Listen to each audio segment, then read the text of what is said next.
I never thought I'd be the target of an HOA vendetta, especially not one involving my car tires. But when you live in Willow Creek Estates and dare to challenge the almighty board president, Deborah Henderson, all bets are off. It started 3 months ago when I began teaching 5th grade at Willow Creek Elementary.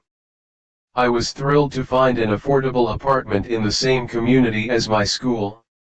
The homeowners association had strict rules, but I figured I could manage them. Little did I know that Deborah Henderson didn't just run the HOA, she practically owned it, along with her position on the school board. Our first encounter happened during the back-to-school meet and greet. I was setting up my classroom when a woman with a perfectly coiffed blonde bob and an expression that suggested she just smelled something rotten walked in unannounced. "You must be Ms. Evans," she said, looking around my colorful classroom with narrowed eyes. "I'm Deborah Henderson, school board and Willow Creek Estates HOA president. Nice to meet you." "I'm Sarah Evans," I replied, extending my hand. "I just moved into Willow Creek myself." She ignored my hand, instead focusing on the educational posters I'd hung. "These are rather vibrant, aren't they? The school has standards for classroom decor. Did Principal Thompson approve these?" I explained that Principal Thompson had actually complimented my room setup that morning. Something flashed across Deborah's face, annoyance, maybe even anger, but it was quickly replaced with a tight smile. "Well, I'll have to discuss this with him. As a board member, I take our educational environment very seriously." She turned to leave but paused at the door. "And which unit did you say you're renting in Willow Creek?" I told her, not thinking much of it. That was my first mistake. Within a week, I received my first HOA violation notice. Apparently, the welcome mat outside my door was a non-regulation size and needed to be removed immediately. I complied, only to receive another notice about the unauthorized wind chimes on my small patio. Again, I removed them without complaint. At school, Deborah seemed to materialize in my classroom doorway at least twice a week, clipboard in hand, observing my teaching with pursed lips and making notes. When I asked Principal Thompson about it, he sighed deeply. "Deborah has strong opinions about how things should be run. Just try to stay on her good side if you can. Her husband is the biggest donor to our school foundation, and she makes sure we all know it." The violations continued. My car was apparently parked 2 inches too far from the curb. The potted plant by my door was not from the approved vegetation list. Each time, I fixed the issues without complaint, hoping Deborah would eventually find someone else to bother. For you, a free like is easy. But for me, it is the greatest support and encouragement. For this video, can you give me 1 like and 1 subscription? Thank you very much. Then came Parents' Night. I'd prepared an interactive presentation about my teaching philosophy, complete with examples of student projects. The evening was going well until Deborah showed up, not as a board member, but as my student, Mikey's aunt and guardian. Mikey's parents are divorced, and his mother, my sister, travels for work, she explained to the other parents with a dramatic sigh, so I handle all his school matters. Throughout my presentation, Deborah interrupted with questions clearly designed to undermine me. But have you considered that this project-based approach might not prepare them for standardized testing? And I'm concerned about the lack of traditional homework in your schedule. I maintained my composure, addressing each question professionally. The other parents seemed impressed with my responses, which only made Deborah's expression grow stonier. As everyone filed out, Deborah lingered.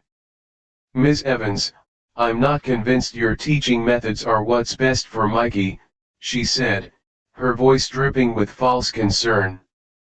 "I'll be monitoring his progress very closely." Very closely indeed. The implied threat wasn't subtle. The next day, I found another HOA violation in my mailbox. Apparently, the blinds in my front window weren't the correct shade of beige. Weeks passed, and the pattern continued. Every time I spoke up at a faculty meeting or received praise from parents or Principal Thompson, a new HOA violation would appear. My neighbors confided that they'd never seen someone get so many violations in such a short time. "She's definitely targeting you," my neighbor Lisa whispered. Deborah once filed violations against a family who opposed her at a board meeting until they actually moved away. The final straw came after the fall festival. My students' interactive science booth won first place, beating out Mikey's class. Deborah, who had been a judge, looked like she'd swallowed something sour when the announcement was made. As I was packing up, she approached me. "Quite the coincidence that Thompson gave your class the win when he knows you're struggling to meet curriculum standards," she said quietly. "Perhaps he felt sorry for you." "My students worked hard on their project," I replied evenly. "They deserved the recognition." She leaned in closer. "You know, as a board member, I have significant input on teacher contract renewals. As HOA president, I can make living in Willow Creek very uncomfortable for those who don't fit in." That night, I was too angry to sleep. I'd worked hard to build my career and had done nothing to deserve this harassment. Around midnight, I heard a noise outside my window, a strange scraping sound. Peeking through the blinds, I caught a glimpse of someone near my car, but they quickly disappeared into the shadows. The next morning, I discovered all 4 of my tires had been deflated.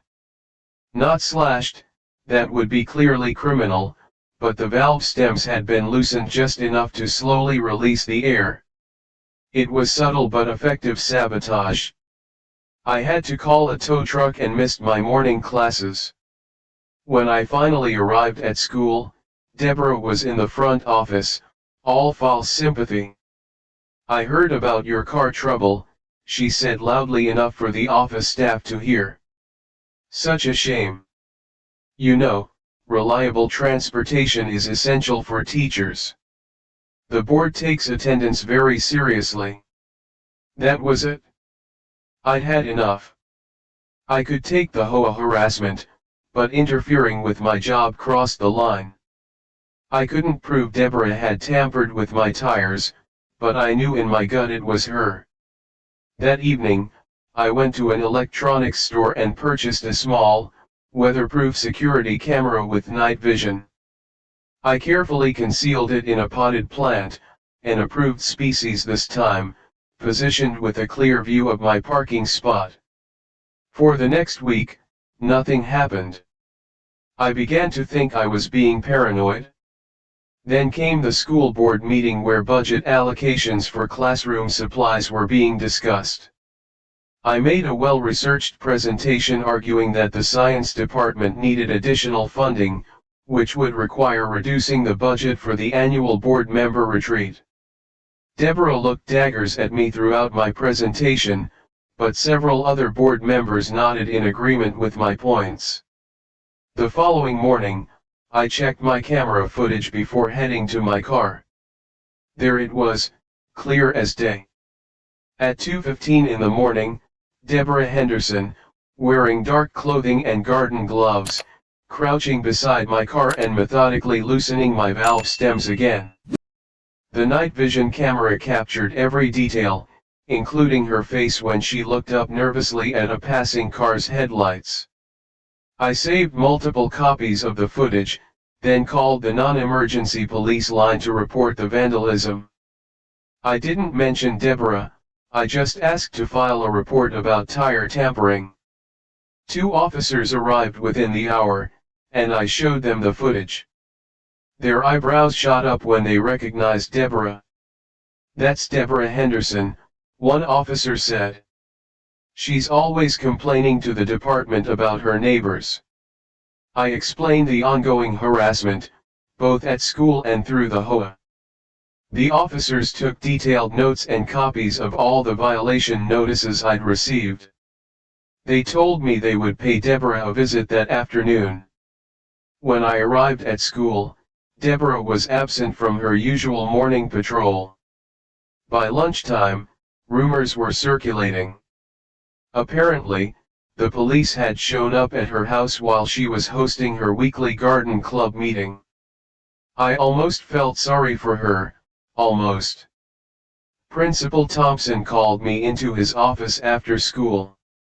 "The board president received some disturbing news today," he said cautiously. "It seems Mrs. Henderson has been engaged in some inappropriate behavior regarding your property." "Yes," I replied simply. "I have video evidence." Thompson looked both impressed and relieved. "The superintendent has been informed. There will be an emergency board meeting tomorrow to address this. You should attend."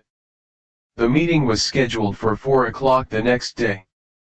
I arrived early with my documentation and a copy of the video. Deborah was already there, sitting stiffly at the board table, her usually perfect hair slightly disheveled.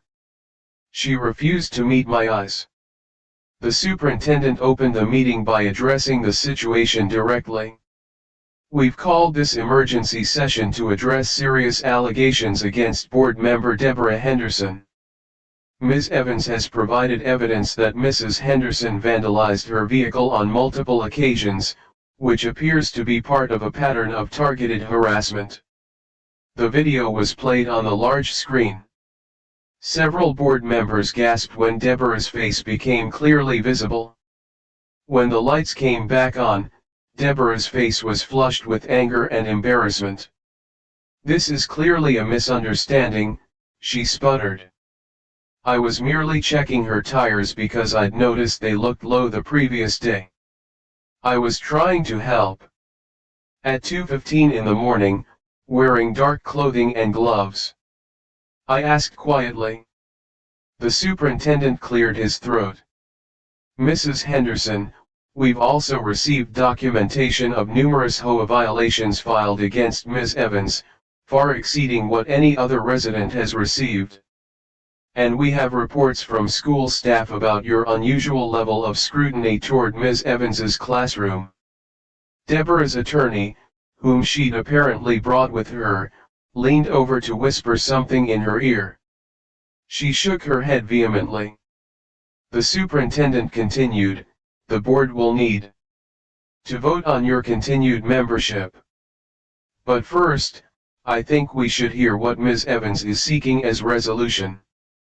All eyes turned to me. I took a deep breath.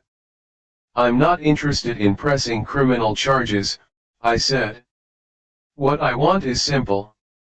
I want the harassment to stop, both at school and through the HOA. I want to be able to do my job and live in my home in peace." Deborah's attorney whispered to her again, more urgently this time. The superintendent addressed Deborah directly. "Before the board votes, do you have anything you'd like to say, Mrs. Henderson?" Deborah stood up, smoothing her jacket with trembling hands. "Upon advice of counsel, I am offering my immediate resignation from the school board," she said, her voice tight with suppressed rage, "and I will be stepping down as president of the Willow Creek Estates Homeowners Association, effective immediately. My attorney will prepare a formal agreement that I will cease all contact with Ms. Evans." The room fell silent. Deborah gathered her papers, her movements jerky with anger. As she turned to leave, she fixed me with a look of pure hatred. "I hope you're satisfied," she hissed under her breath. "You've destroyed 15 years of community service in one day." I met her gaze steadily. "No, Deborah, you did that all by yourself. Her face crumpled momentarily before she regained her composure.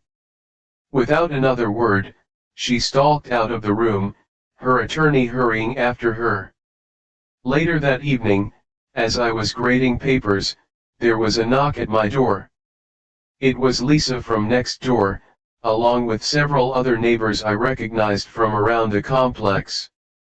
"We heard what happened," Lisa said, smiling broadly. "Deborah's husband just sent an email to all residents announcing her resignation and his own temporary appointment as HOA president. He also mentioned that all recent violations would be reviewed for consistency with community standards." "That's good news," I replied, surprised by the impromptu gathering. "Good news? It's fantastic news," another neighbor exclaimed.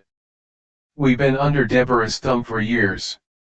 Nobody had the courage to stand up to her until you came along. I didn't have the heart to tell them that courage had nothing to do with it. I'd simply reached my breaking point and gotten lucky with a $50 security camera." As my neighbors chatted excitedly about plans for a community garden that Deborah had repeatedly blocked, I couldn't help but smile. Sometimes, justice comes from the most unexpected places, like a tiny camera hidden in a regulation-approved potted plant.